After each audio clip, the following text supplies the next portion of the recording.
اس بات پر تمام اہل سیرت کا اتفاق ہے، تمام علماء کا اتفاق ہے کہ جناب محمد رسول اللہ صلی اللہ علیہ وسلم اس دنیا سے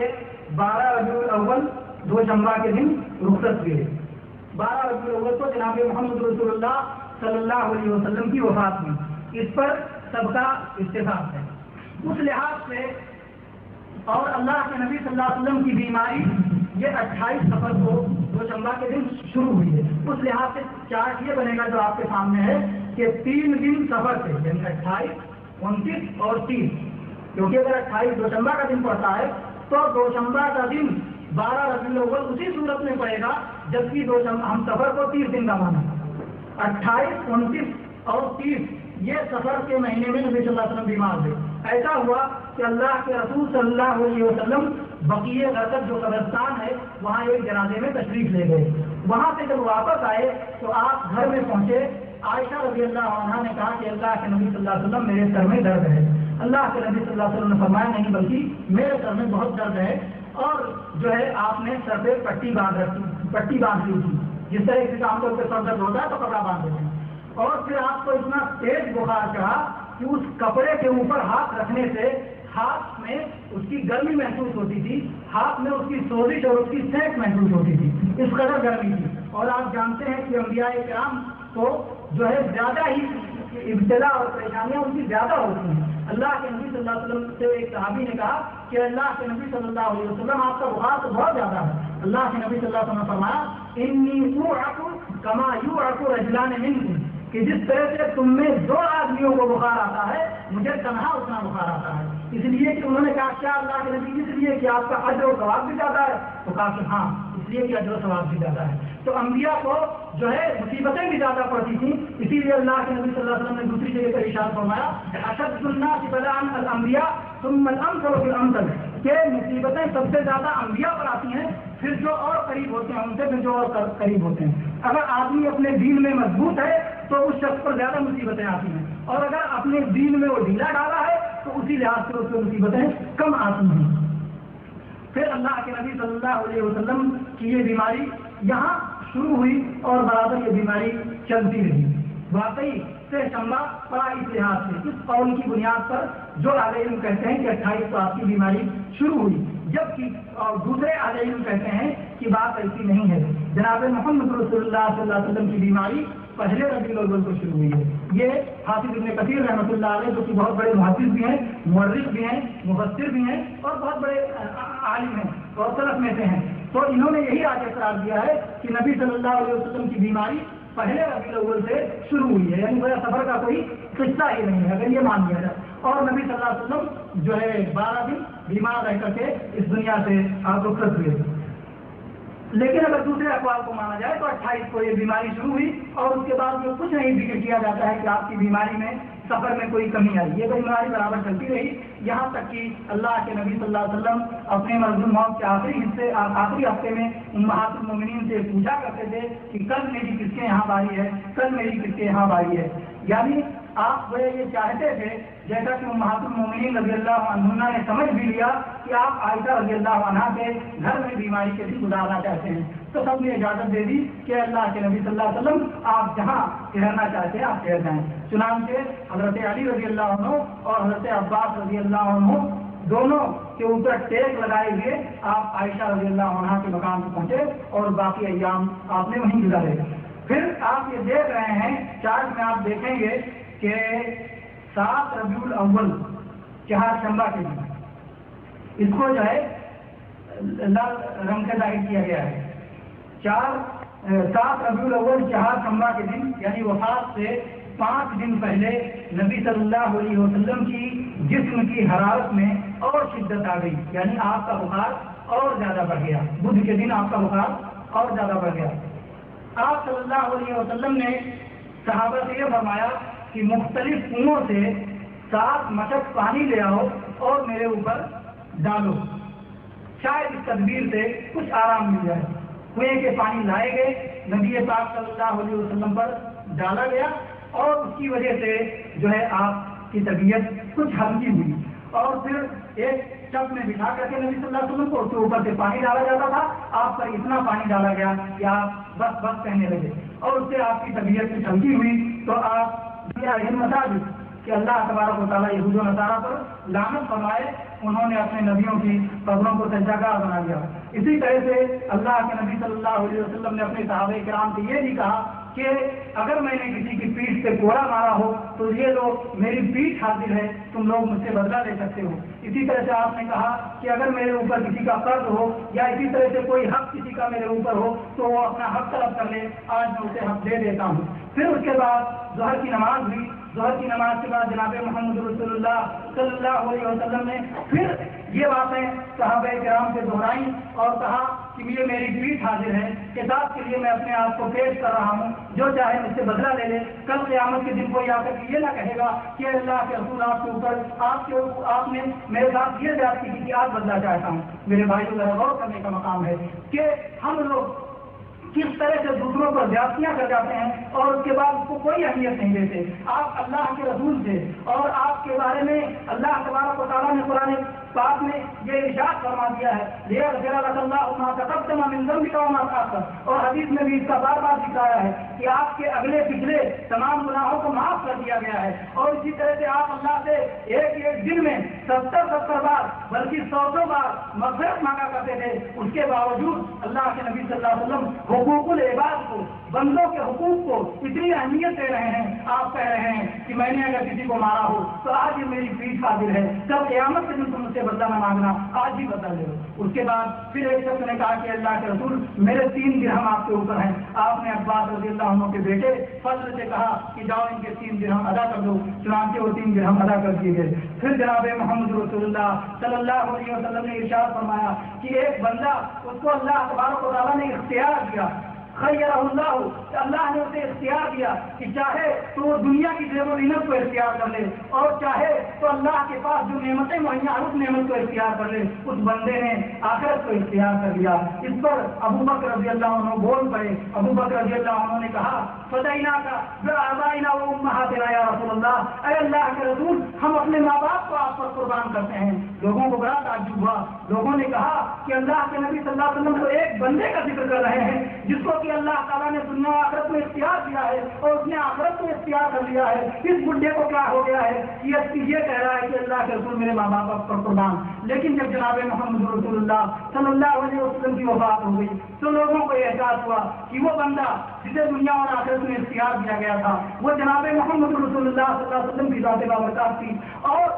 جناب ابو بکر رضی اللہ عنہ صحابہ کرام میں سب سے بڑھتا فضیلت والے اور سب سے زیادہ کا علم تھے, اسی لیے انہوں نے اس کو سمجھ لیا اور اسی لیے کہا کہ اللہ کے نبی ہم اپنے ماں باپ کو آپ پر قربان کرتے ہیں. اور اس کے بعد جناب محمد رسول اللہ صلی اللہ علیہ وسلم نے ابو بکر رضی اللہ عنہ کے فضائل بیان فرمائے. آپ نے فرمایا کہ ہر دروازے کو جو مسجد نبوی میں کھلتا ہے اسے بند کر دیا جائے سوائے ابو بکر کے دروازے کے. اور آپ نے فرمایا انا من الناس علیہ فی صحبتہ و مالہ ابو بکر, کہ اپنی صحبت کے تعلق سے, ساتھ رہنے کے تعلق سے اور مال کے تعلق سے سب سے زیادہ احسان ابو بکر کا ہے. اسی طرح سے آپ نے فرمایا کہ اگر میں کسی کو خلیل بناتا, دوست بناتا تو ابو بکر کو دوست بناتا, لیکن اسلام کی اخوت اور اسلام کی بھائی چارگی کافی ہے. اور آپ نے کہا کہ اللہ تمہارا ساتھی یعنی محمد صلی اللہ علیہ وسلم یہ خود اللہ کے کریم ہے. تو آپ صلی اللہ علیہ وسلم نے اس کے بعد پھر آپ اپنے گھر تشریف لے گئے. جب اس کے بعد والا دن ہوا یعنی 8 ربیع الاول آپ کی وفات سے 4 دن پہلے جمعرات کا دن, تو اللہ کے نبی صلی اللہ علیہ وسلم کی بیماری اسے اور تھوڑی سی بڑھ گئی اور آپ نے کہا کہ لاؤ کاغذ قلم لے آؤ, ایک میں تحریر لکھ دیتا ہوں تاکہ تم لوگ میرے بعد گمراہ نہیں ہونا. عمر رضی اللہ عنہ موجود تھے. انہوں نے کہا کہ بیماری کا غلبہ ہے نبی صلی اللہ علیہ وسلم پر اور ہمارے پاس قرآن موجود ہے جو کافی ہے. کچھ لوگوں نے کہا نہیں قلم دوات لے اور لکھ دیا جائے. بہرحال اختلاف ہو گیا. جب آپس میں اختلاف ہو گیا اور جو ہے ہنگامہ ہو گیا, شور ہو گیا, تو اللہ کے نبی صلی اللہ علیہ وسلم نے فرمایا قوموا عنی, یہاں سے اٹھ کر چلے جاؤ. آپ نے سب کو بھیج دیا اور اس کے بعد نبی صلی اللہ علیہ وسلم نے کچھ باتوں کی وصیت فرمائی. صحابی کہتے ہیں کہ 3 باتوں کی آپ صلی اللہ علیہ وسلم نے وصیت فرمائی. پہلی وصیت یہ فرمائی کہ عرب سے مشرکین اور یہود و نصارہ کو نکال دینا,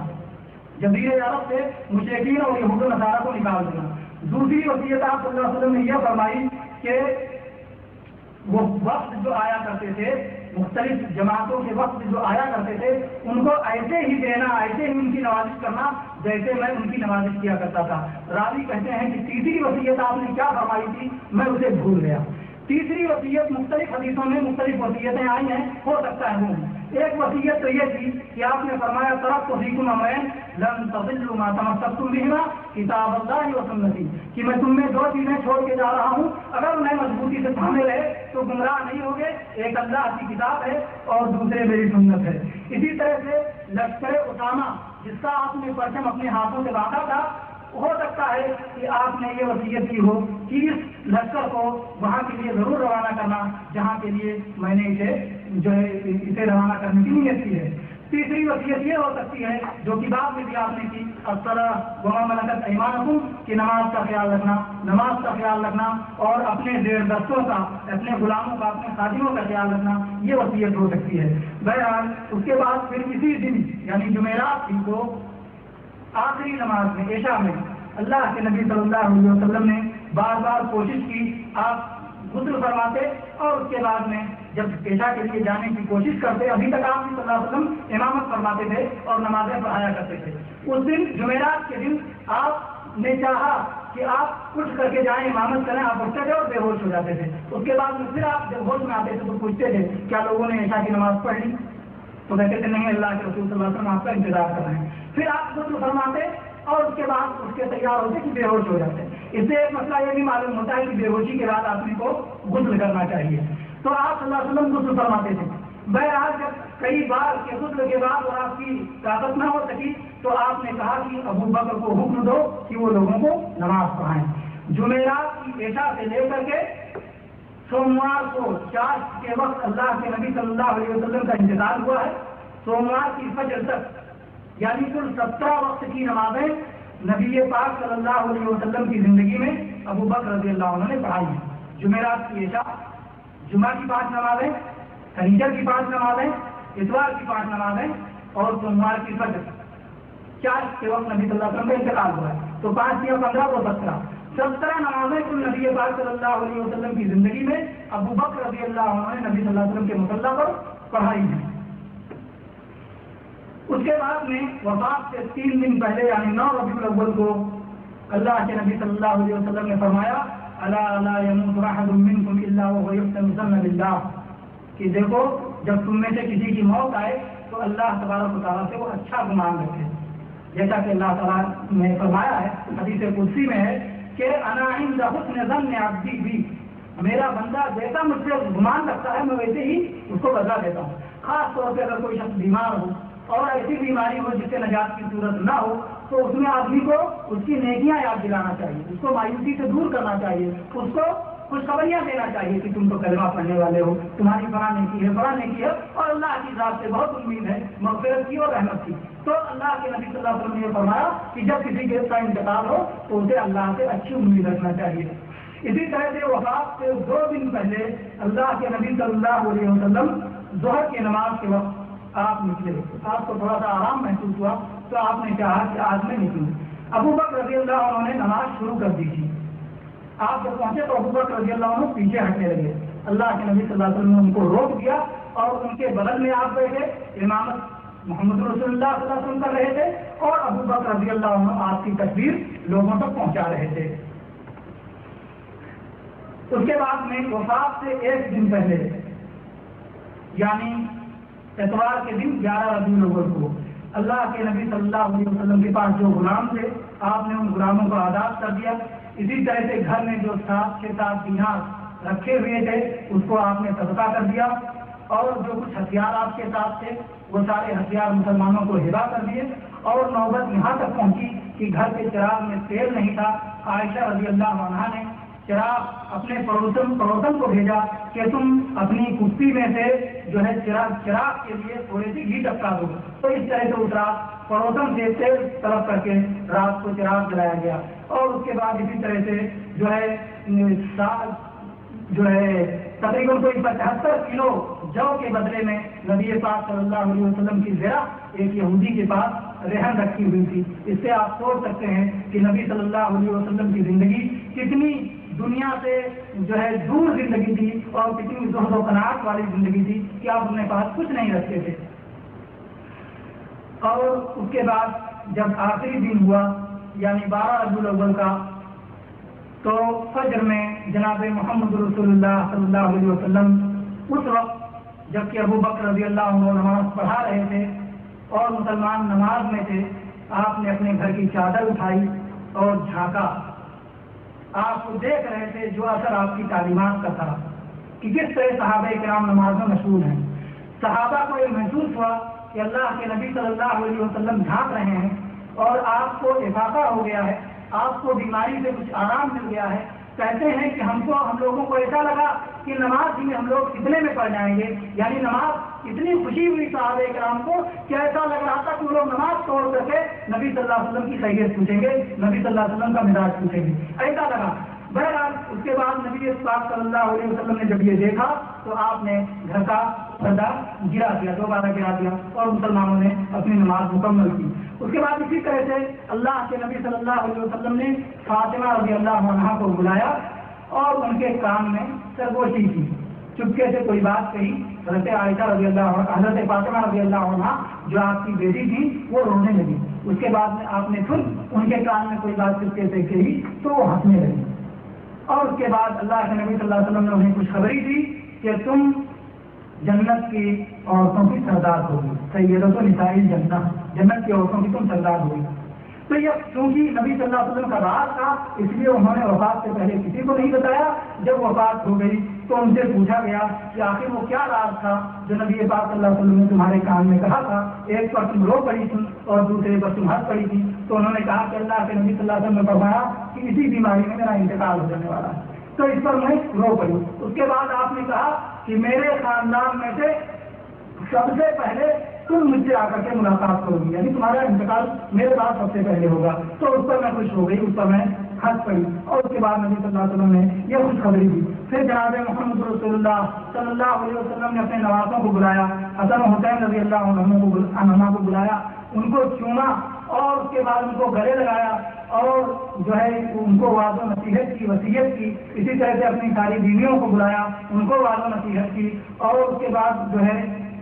آپ یہ کہہ رہے تھے کہ خیبر میں جو عورت نے زہر والی بکری کھلا دی تھی وہ اثر کر رہی ہے اور وہ میری شہرت کو کاٹے دے رہی ہے. اسی طرح سے آپ نے کچھ باتوں کی وصیت فرمائی جس میں آپ نے انہی باتوں کو دہرایا جس کا ذکر سے پہلے ہو چکا ہے کہ آپ نے کہا لعن اللہ اليهود والنصارى اتخذوا قبور انبیائهم مساجد.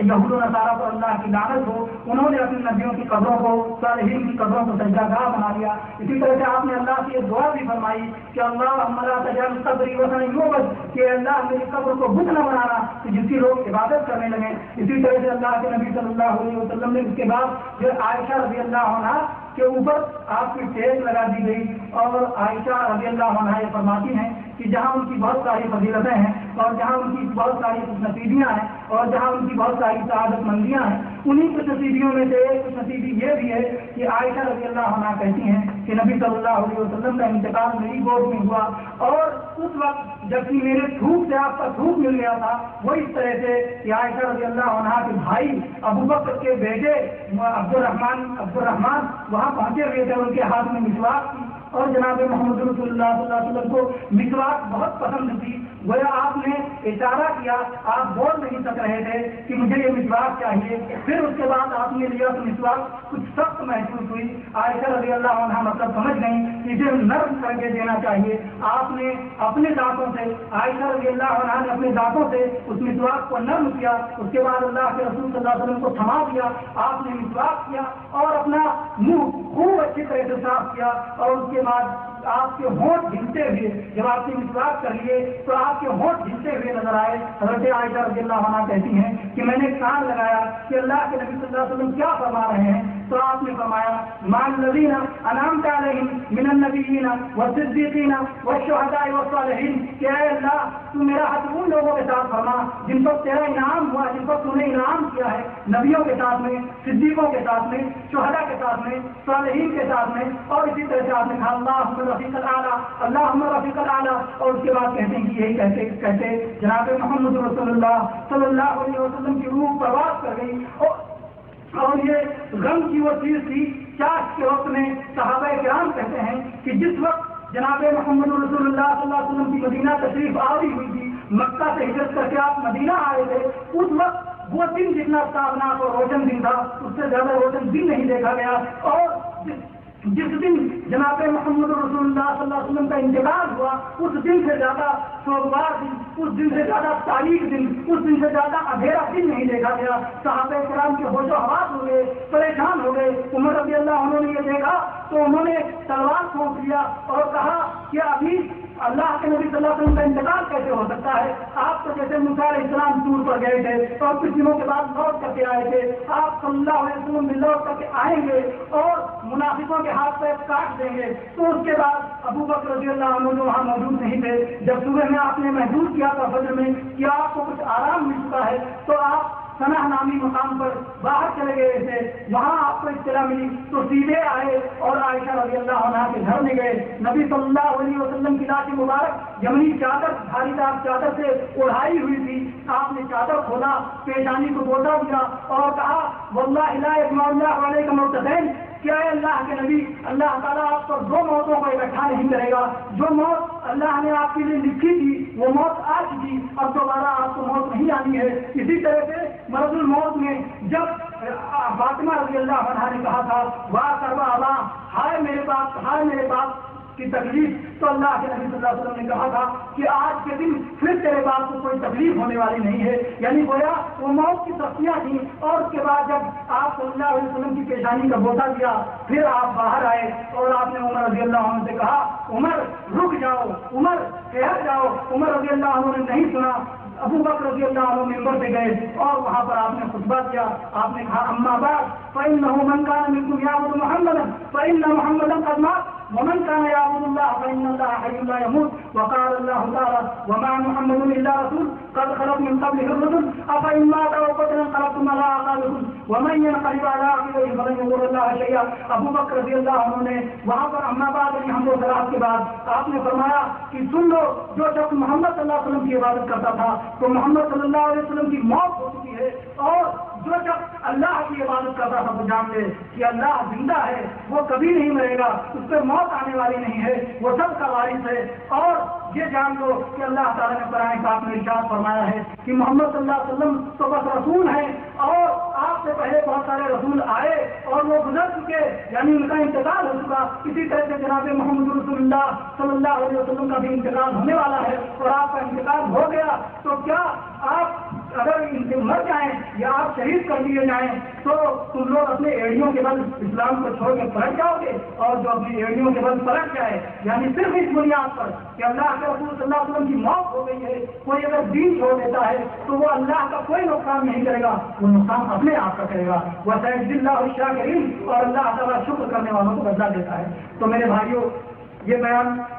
نبی صلی اللہ علیہ وسلم کی مرض الموت سے لے کر آپ کی وفات تک کا بیان اس لیے کر دیا گیا تاکہ یہ سارے واقعات آپ کے سامنے رہیں اور اس کی بنیاد پر آپ یہ جان جائیں کہ کب آپ کی بیماری بڑھی اور کیسے کیسے جو ہے بیماری کے حالات میں جو ہے کیا کیا طریقہ